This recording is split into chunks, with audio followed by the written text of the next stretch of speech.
আসসালামু আলাইকুম। আমি নাসরিন সুলতানা, নাসরিনস ক্লাসরুম শিক্ষা চ্যানেলের হাদিস পাঠের আসর ক্লাস 2 থেকে আপনাদের সকলকে স্বাগত জানাচ্ছি। সবাই আমার সঙ্গেই থাকুন। আউযু বিল্লাহি মিনাশ শাইতানির রাজিম। বিসমিল্লাহির রহমানির রহিম।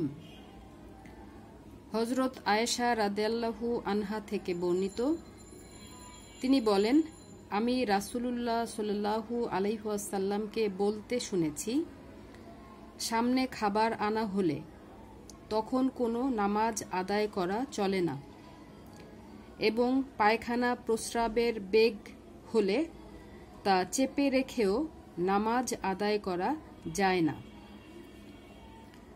বুখারী মুসলিম শরীফে হাদিসটি বর্ণিত হয়েছে।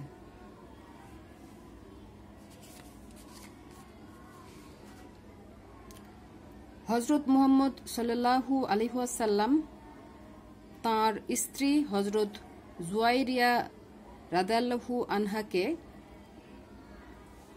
এই দোয়াটি শিখিয়ে দিয়েছিলেন।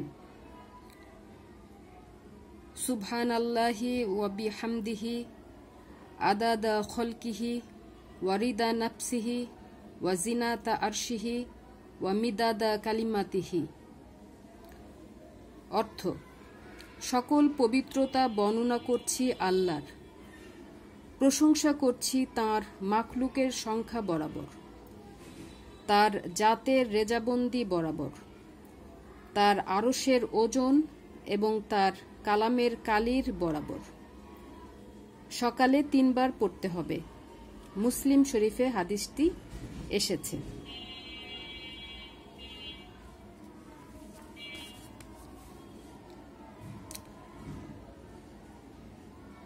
বিশ্বনবী হযরত মুহাম্মদ সাল্লাল্লাহু আলাইহি ওয়াসাল্লাম বলেছেন,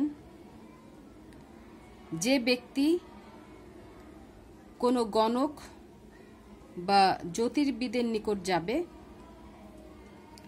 এবং কোনো কথা জিজ্ঞেস করবে, 40 দিন তার সালাত কবুল হবে না। মুসলিম শরীফে হাদিসটি এসেছে।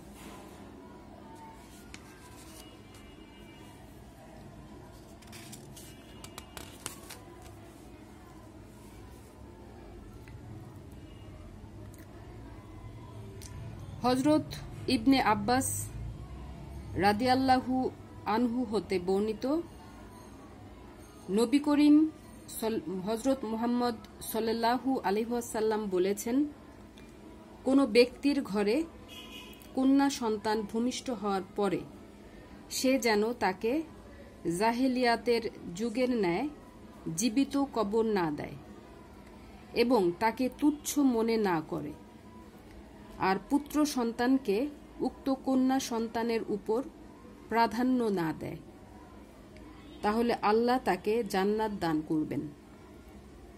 আবু দাউদ শরীফে এই হাদিসটি এসেছে। আমরা সবাই কোরআন হাদিসের আলোকে আমাদের জীবনকে পরিচালিত করব ইনশাআল্লাহ। সবাই ভালো থাকুন। আল্লাহ হাফেজ।